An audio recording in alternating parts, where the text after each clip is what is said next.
Assalamualaikum warahmatullahi wabarakatuh. Alhamdulillah, alhamdulillahi rabbil alamin. Assalatu wassalamu ala asrafil anbiya'i wal mursalin, sayyidina wa maulana Muhammadin. Ashhadu an la ilaha illallah wa ashhadu anna Muhammadar Rasulullah.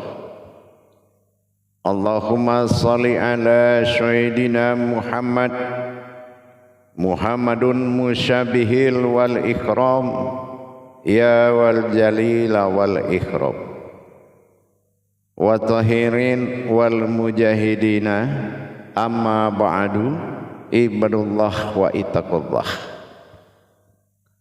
Bersyukur kita kehadiran Allah dengan mengucapkan alhamdulillahi rabbil alamin atas segala limpahan karunia rahmah dan hidayahnya, serta dengan izin dan ridhonya kita dapat menjalankan amanahnya, beramal dan beribadah zahir batin dunia dan akhirat.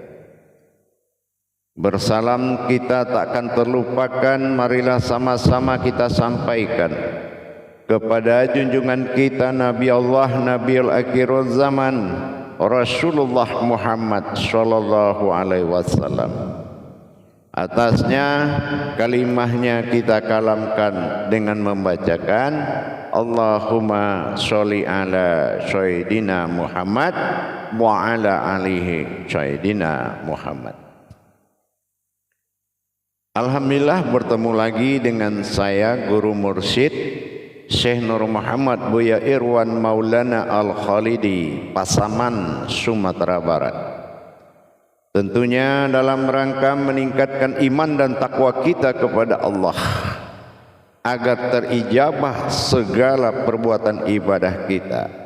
Dengan adanya meningkatkan kuantitas diri kita menuju kualitas ibadah, tentulah dengan bertolabul ilmi, dengan belajar menuntut ilmu, terutama dalam makom tauhid, asal awal dari rukun Islam, akan menjabarkan kepada tajalli rukun Islam yang 5. Insya Allah dalam makom majelis zikir Ma'rifatullah Indonesia, dalam wadah sarana tayangan syiar kita melalui YouTube Buya Pasaman Timur, yang akan selalu berbagi dan kupas tuntas tentang hakikat ilmu, amal dan ibadah. Insya Allah para hadirin dan para hadirat, kaum muslimin dan muslimat, sahabatku, kerabatku seiman, jamaah semuanya, rahimakumullah. Dalam pertemuan yang sangat kita muliakan waktu dan tempat ini dan kesempatan yang diberikan oleh Allah, marilah kita berbagi wawasan dan ilmu pengetahuan. Sekali lagi, seperti biasa saya sampaikan, berbagi bukan karena banyak, meskipun itu sedikit, tapi keikhlasan yang menjadi utama. Itu yang menjadi utamanya. Bagi yang sudah memahami dan sangat mengerti, alhamdulillah, saya hanya mengingatkan agar tidak lupa. Tapi bagi yang belum sama sekali memahami yang akan kita bahas dan kita sampaikan dalam pertemuan ini, mudah-mudahan bisa kembali belajar dengan benar.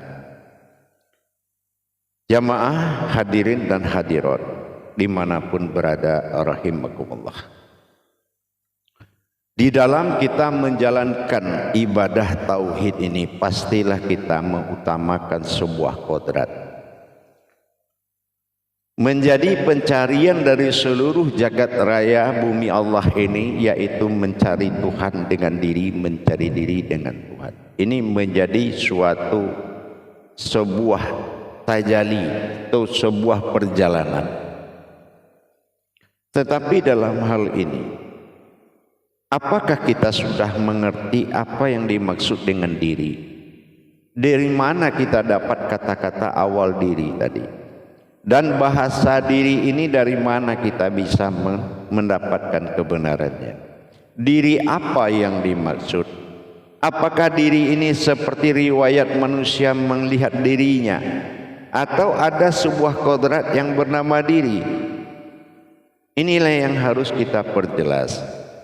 Memang pada hadits qudsi Allah selalu Allah katakan, wala zinna jahadu fitna lahadiyahum subulana. Bersungguh-sungguhlah mencari jalanku, maka akan ku perlihatkan kepadamu. Didukung lagi oleh qudsi Allah. Dari surat Ankabut tadi didukung oleh qudsi Allah. Man arafa nafsahu wa qad araha rabbahu. Ini dikatakan ejaan lama.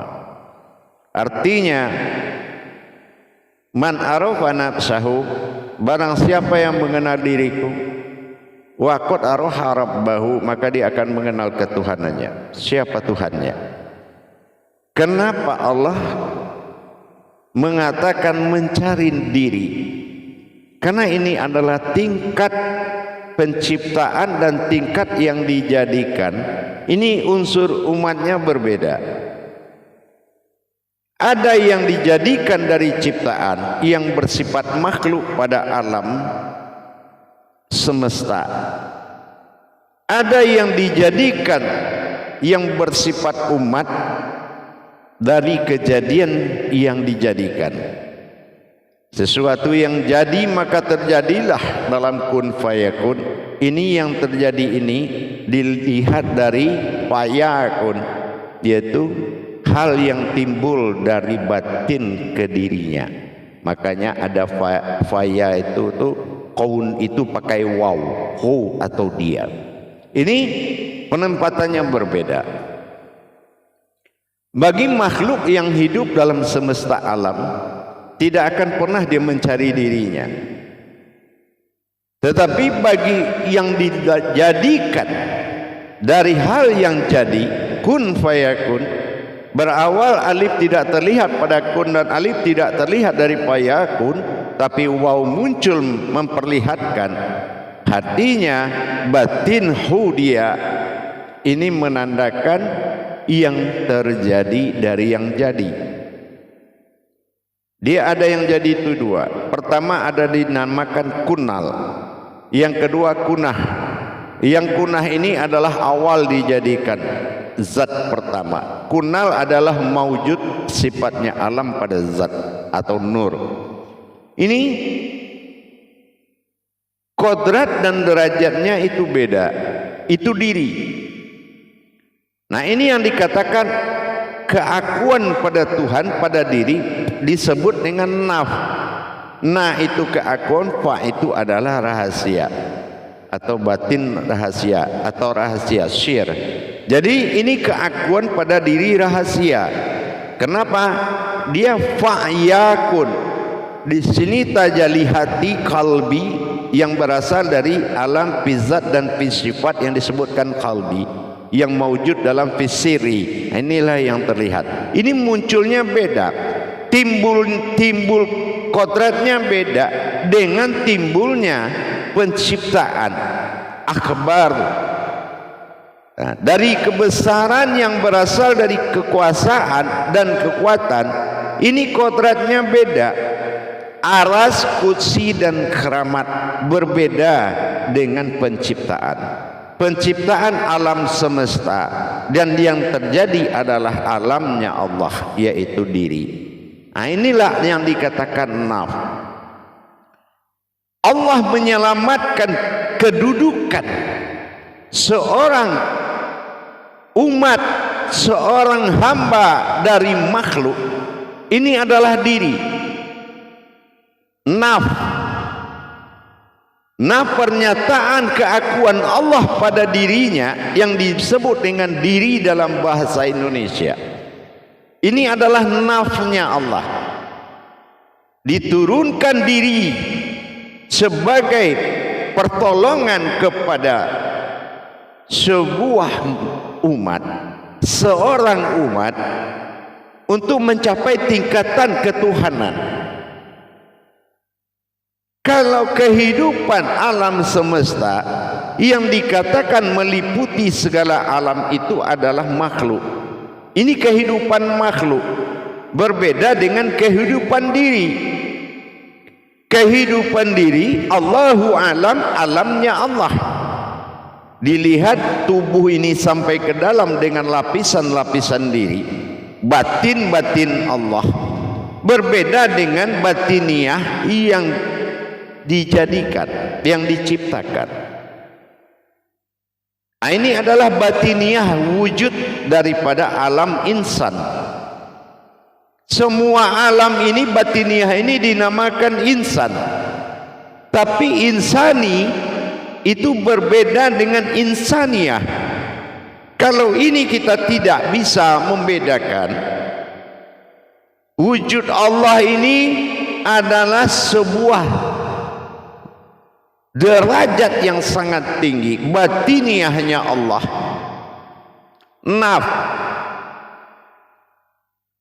Hidupnya hayat, wujudnya hayyun, kodratnya qayyum. Hayat kehidupan, hayyun yang hidup, qayyum yang menghidupkan. Ini berbeda. Nafkah, kehidupan, rezeki, maut, semua itu beda dengan penciptaan keinsaniahan alam makhluk bagi Allah. Itu berbeda, jauh sekali bedanya. Tidak ada kalam Allah yang mengatakan wa fi anfusikum afala tubsirun, itu ada di pada alam semesta. Beda dengan kodrat. Pernyataan ada di dalam diri, tapi diri yang mana? Nah ini. Jadi apa yang dikatakan kodrat diri? Diri itu adalah naf. Naf itu keakuan pada rahasianya. Na'fa, keakuan pada rahasianya. Ada nafas. Nah ini batin. Ini nama kodrat batin rahasia Allah. Nah, ini yang dikatakan naf atau diri kalau dalam ejaan kita bahasa Latinnya. Ada nafas pada tubuh, ada nafas pada batin, ada nafsahu pada diri, ada nafsu pada alam, dan nafsihi pada kodrat wujudnya. Banyak batin-batin yang berkodrat diri atau naf. Inilah yang menyelamatkan apabila memang kita mencari diri dan Tuhan, dapat diri ketemu Tuhan, dapat Tuhan ketemu diri. Ini naf namanya. Ya, ini naf. Jadi kita menjalankan mana kodrat diri, naf atau deretan batin kata Allah tadi. Nafas, tanafas, ampas, nufus, dan tajali diri lainnya. Ini sudah berangkat kepada kehambaan. Tapi kalau di alam semesta dalam penciptaan, itu sudah mencakup kepada makhluk. Ya, itu sudah mencakup kepada makhluk. Nah, jangan-jangan karena kita tidak mencari uluhiyah diri kita yang berasal dari Allah kembali kepada Allah. Innalillah, dari Tuhan kembali kepada Tuhan. Tidak dapat kodrat diri, maka bisa jadi kita terlempar jauh kepada kehidupan makhluk. Ya. Jadi makna jadi dan terjadi ini tergantung kepada makom diri kita. Bisa jadi kita sudah terlempar jauh ke alam makhluk, sehingga kehidupan kita adalah kehidupan makhluk, bukan kehidupan Allah lagi. Kalau kehidupan Allah adalah hayat, yang hidupnya adalah hayyun, yang menghidupkan qayyum, lurus dari jantung, dari hati sampai kepada ma'nawiyah. Kontrolisasinya adalah isyarat kepada Allah. Tetapi dalam kehidupan alam ini juga memiliki suatu riwayat hayat perjalanan, mulai dari ahadah, ahadiyah, wahidiyah. Semua perjalanan alam itu ada. Laksana juga perjalanan diri. Maka dikatakan 7 petala langit dan 7 petala bumi. Arti 7 petala langit dan bumi, 14 sifat Tuhan bagi diri. Bagi yang dikatakan diri disebut dengan hakikat, dan bagi kehidupan alam disebut dengan syariat. 14 kehidupan ma'nawiyah dan ma'ninya Allah. Tetapi itu kehidupan, namanya sifat. Tapi bersifatnya sifat pada sifat itu menandakan perbedaan derajat kodrat diri. Kalau yang bersifat pada sifat adalah wujud Allah, keakuan semata pada diri, beda dengan kehidupan alam. Nah, ini alam adalah al-maidah yang bersifat menghidangkan apa yang khalifah Allah mau. Tapi banyak yang dikatakan istilah pembantu jadi tuan itu banyak. Apa yang dikatakan pembantu jadi tuan? Alam yang menentukan rezeki umat. Nah, inilah pembantu jadi tuan. Harusnya Al-Maidah alam ini menghidangkan, tetapi ternyata kita memohon bantuan kepada yang menghidangkan nasi kita. Nah, ini yang terbalik pola kehidupannya. Karena dia sudah terbalik pola hidupnya, maka Allah putus janji kepadanya, tidak mengabulkan janji-janjinya, apa yang telah dia ucapkan kepada keumatannya. Jadi mari kita mencari kebenaran, hakikat sebuah diri untuk mencapai sebuah hayat bagi keakuan yang bernama Allah. Jadi kalau kita tidak bisa menatap kehidupan Allah berbeda dengan kehidupan alam, ini Allahu alamnya sudah melainkan berbeda makom. Tidak bekerja, tidak makan. Tidak bekerja, tidak bisa bergerak kemana-mana. Seolah-olah kita seperti terinjak anak ayam. Semua di kaki. Mulai kaki di kaki, sayap di kaki, tangan di kaki, mata di kaki, mulut di kaki, enggak bergerak kaki, mati semuanya. Ini diakibatkan sudah berpindah. Allahu alam tadi menjadi alam semesta. Hakikat kehidupannya sudah berpindah, menyebabkan banyak keluhan-keluhan yang kita dengar. Kenapa? Karena tidak lagi dipelihara oleh Allah batin yang tersembunyi dalam nyawanya dan batak kodrat sir yang tersembunyi dalam kolbinya, batin yang terkodrat dalam jantungnya, mindah yang hidup dalam keningnya, ma'aninya dia tidak kenal lagi. Otomatis putus hubungannya dengan tauhid ilahiyah, maka putus segala petunjuk, putus wahyu, putus ilham, putus laduni, putus irhas, putus khodam. Yang tinggal apa? Sebuah wujud yang berdaging dan bernapas. Ini yang kita khawatirkan jangan terjadi. Maka selamatkan diri kita, hidup kita dengan diri, hayatnya diri. Hidup manusia hayatnya diri. Kalau dia tidak mendapatkan diri, ini yang dikatakan batin Allah tadi, nafnya tadi, maka dia tidak akan pernah mengetahui siapa Tuhannya.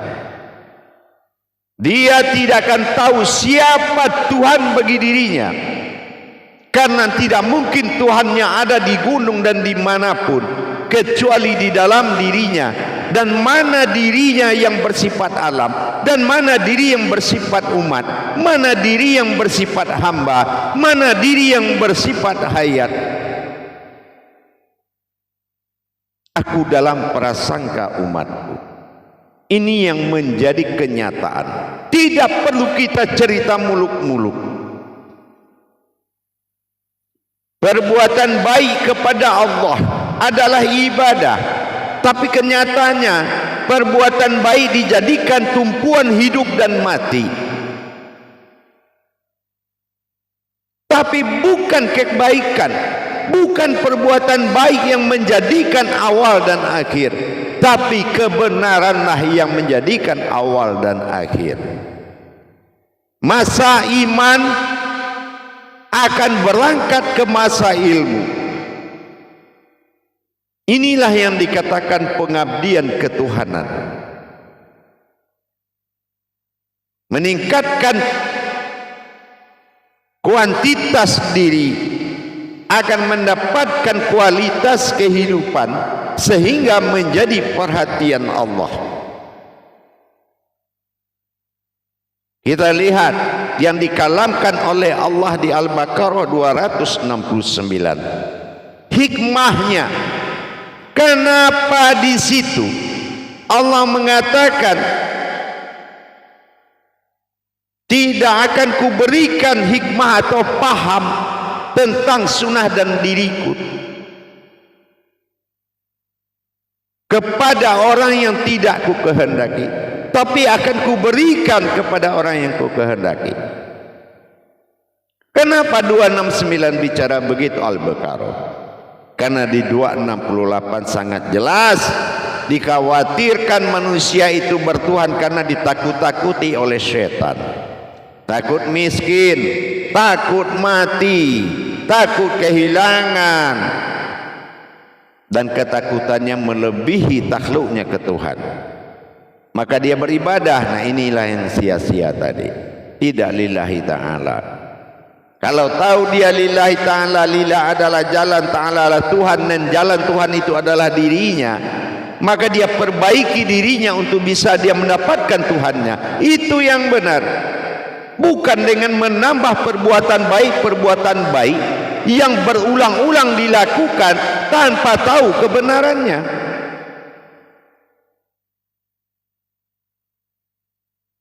Ini yang akan menjadi kita saling mengingatkan.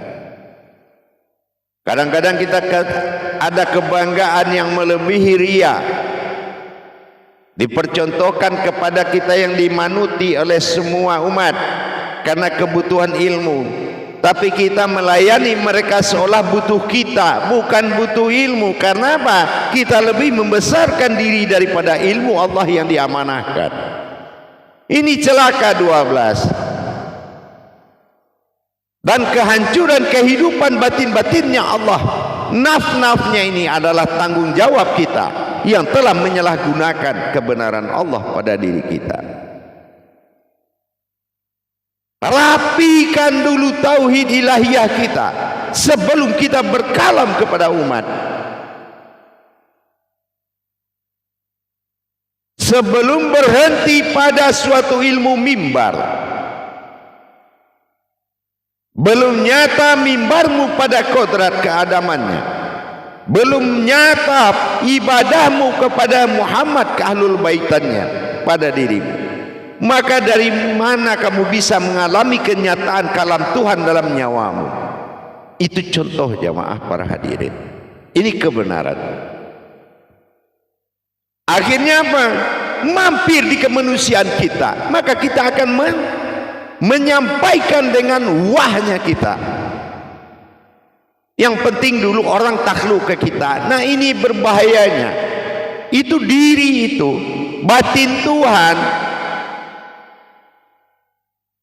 Jemaah, para hamba Allah, para umat Muhammad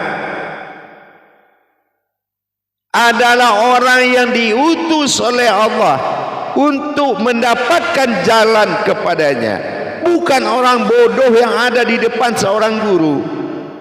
Bukan. Kita sama-sama batiniahnya Tuhan.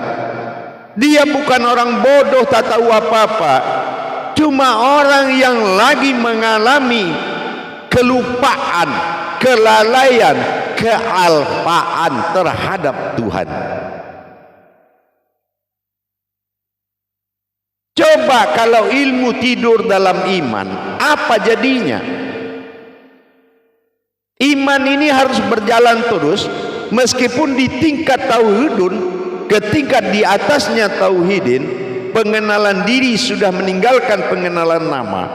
Akhirnya kita bertemu dengan diri, dari dirilah kita mengenal Tuhan, dari Tuhanlah kita mengenal akunya. Tauhidnya manusia itu tauhid Tuhan. Kalau kita beribadah kepada yang dikutuk atau yang dibinasakan, yang tidak hayun bako, yang kekal yang mana sih? Kenapa kita mengajak umat untuk beribadah ke tempat yang tidak kekal? Pelajari mana hayun bako tadi. Yang kekal, hidup kekal itu yang mana? Nah itu dia. Disitulah kita beribadah. Kalau beramalia dalam konteks iman bagus, tapi jangan lupa dirimu konteks Tuhan.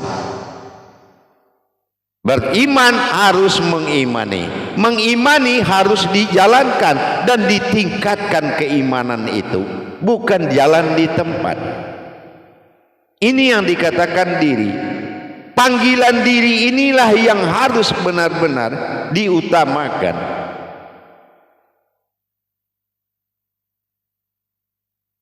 Para hadirin kaum muslimin dan muslimat rahimakumullah dimanapun berada, marilah kita sama-sama meningkatkan kuantitas diri kita kepada Allah,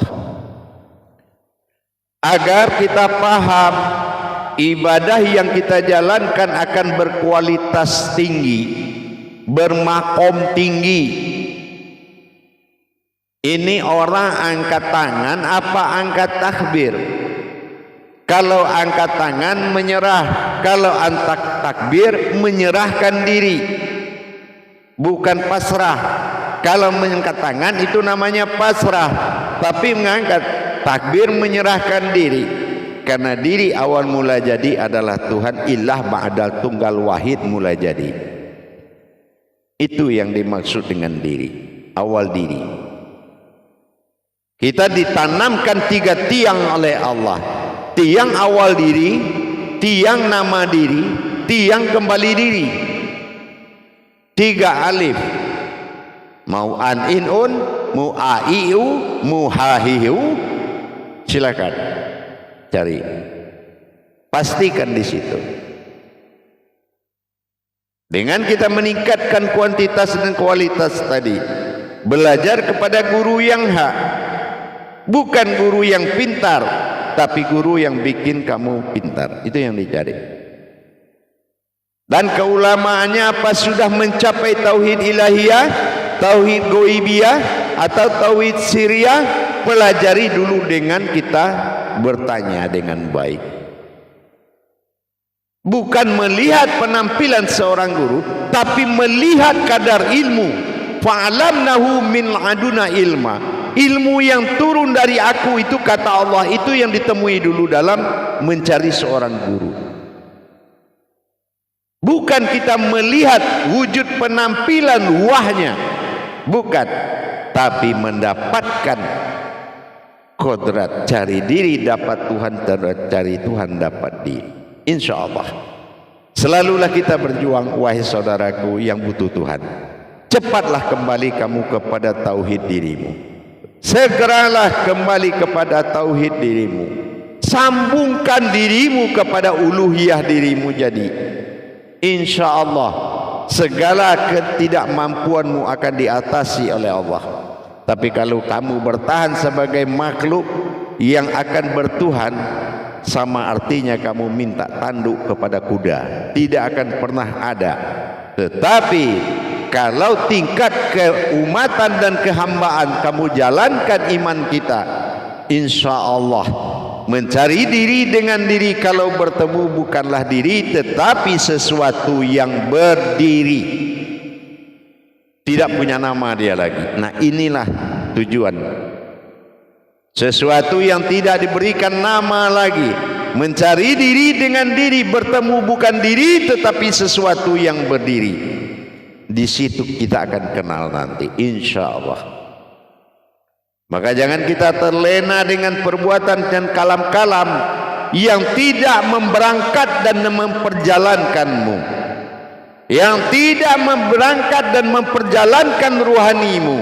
Maka berhentilah untuk bisa mendapatkan suatu ahli diri, amirul mukminmu, untuk menyelamatkanmu dan keluargamu. Insya Allah Islam memiliki 3 sifat. Pertama, secara syariat ini Islam sudah dikatakan sebagai penyelamat dunia. Ya, nah inilah yang dikatakan, Allah katakan wa'atil fi sya'atil inal fiddin. Bagaimana kita bisa selamat di dalam Islam? Insya Allah tekunilah, ya, tekuni, insya Allah mudah-mudahan kalau kebenaran itu selalu menjadi pencarian dan patokan kita, bukan jalan-jalan yang membuat kita besar, tetapi membuat kita takluk kepada jalan tersebut, yaitu diri kita sendiri. Jadi kalau sudah memahami mana nafnya Allah, barulah kita bisa memperjalankannya. Begitu, insyaallah mudah-mudahan bermanfaat. Tingkatkan selalu tauhid ilahiyahnya, bagaimana kita bisa muqarrabin, ya, menyatu gitu ya. Insyaallah mudah-mudahan menjadi sebuah jiwa dan raga, zahir dan batin, dan tempat dia bersifat. Insyaallah kemuliaan Tuhan ada pada dirimu. Tapi sebelum diri itu dapat, belum kita bisa menikmati kemuliaannya. Barakallahu ya Karim, ya Rahman, ya Rahim. Semoga bermanfaat buat kita bersama. Akhirul kalam, wabillahi taufiq wal hidayah. Assalamualaikum warahmatullahi wabarakatuh.